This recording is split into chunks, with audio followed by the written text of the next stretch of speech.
Представители семейства куньих славятся своим гиперактивным и бесстрашным характером. Многие слышали про медоеда и росомаху, способных противостоять гораздо более крупным животным, чем они сами. Но при этом скорость и ловкость как медоеда, так и росомахи оставляют желать лучшего, из-за чего они в основном охотятся либо на мелких животных, либо на больных и ослабленных.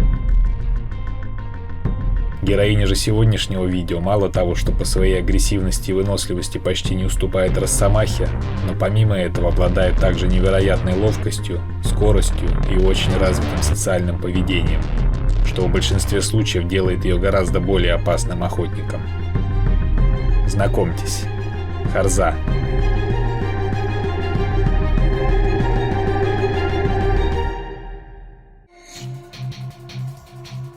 Харза является самой большой и ярко окрашенной куницей в мире.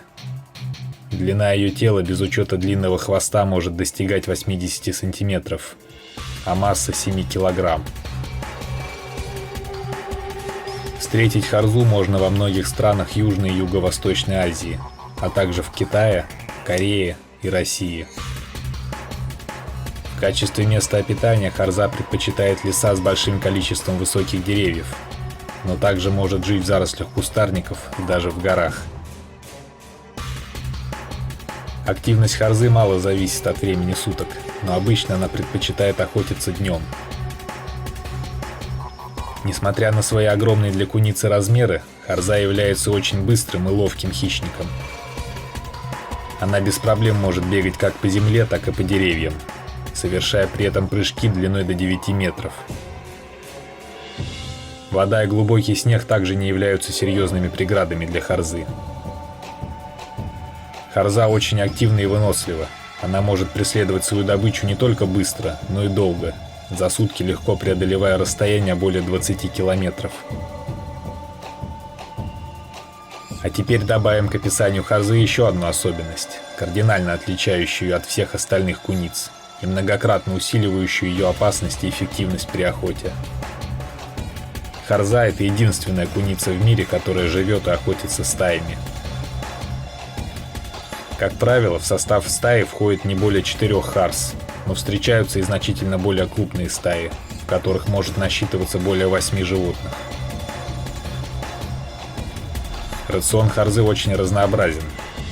Она с удовольствием поедает ягоды, орехи и мед, которые харза добывает довольно необычным способом. Найдя пчелиное гнездо, харза засовывает в него свой длинный хвост и вымазывает его в меду, после чего начисто вылизывает. Но все-таки в первую очередь харза является крайне активным хищником, и более 90% ее пищи составляют различные животные. Как правило, харзу не очень интересует маленькая добыча, вроде мышей или белок. Куда более охотно харза охотится на крупных птиц, зайцев и даже соболей, являющихся ее близкими родственниками. Харзы, обитающие в тропических регионах, вполне могут охотиться и на обезьян.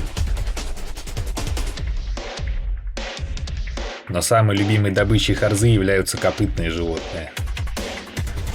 В первую очередь харзы охотятся на косуль и кабарг, но нередко их жертвами становятся молодые пятнистые олени, изюбри и даже телята лосей. Несмотря на то, что убить косулю или кабаргу харза может даже в одиночку, гораздо более эффективной является стайная охота.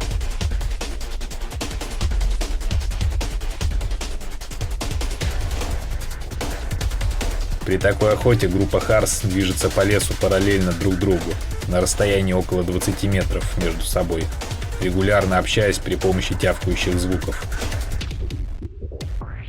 После того, как жертва обнаружена, харзы начинают согласованно преследовать ее, стараясь утомить и загнать в наиболее удобное для нападения место, такое как овраг или берег водоема.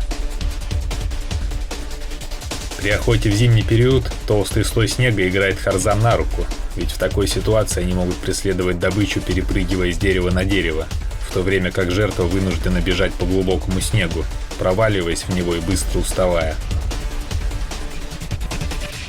Также харзы часто стараются выгнать свою добычу на лед, где она начинает скользить. а харзы за счет своих широких лап и мощных когтей получают огромное преимущество. Гиперактивный характер харзы не всегда удается контролировать даже в зоопарках. В 2016 году в Ленинградском зоопарке харза по имени Катрина оторвала доску на потолке своего вольера и через чердак выбралась во двор зоопарка. Ее сразу же заметили сотрудники зоопарка, и началась погоня. Харзу смогли загнать во внутренний двор зоопарка, но поймать ее голыми руками не удалось. Тогда сотрудники заперли харзу во внутреннем дворе, а сами отправились за сачками. Но внутренний двор не смог удержать харзу. Забравшись по отвесной стене зоопарка, она покинула его и оказалась на территории Александровского парка. Вовремя подоспевшие сотрудники зоопарка смогли загнать харзу на одно из деревьев, после чего начали раскачивать его, надеясь на то, что харза не сможет удержаться на ветвях. Разумеется, это не помогло, и тогда сотрудники вызвали отряд МЧС и начали поливать дерево водой из шланга, пытаясь согнать харзу вниз. Эта мера сработала, харза спрыгнула с дерева, но поймать ее не удалось. Харза побежала в сторону зоопарка, снова перелезла через его стену и опять оказалась на его территории.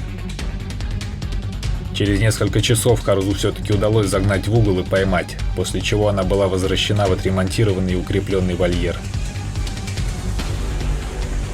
В 2018 году уже другая самка харзы сбежала из Пермского зоопарка, открыв заглушку, ведущую в канализационную трубу. Вынырнувшую из канализации харзу обнаружили в районе набережной, но поймать и вернуть ее в зоопарк удалось только через 2 дня. У харзы почти нет естественных врагов. Поймать ее крайне тяжело, а если это кому-то все же удастся, то у харзы есть традиционное для семейства куньих оружие самозащиты – железы, выделяющие секрет с очень сильным неприятным запахом. Даже человек в настоящее время оказывает очень малое влияние на численность харзы, так как ни ее жесткое мясо, ни грубый мех не нашли широкого применения у людей. Если вам понравилось это видео, не забудьте поставить лайк и подписаться на канал. Ну а на сегодня все.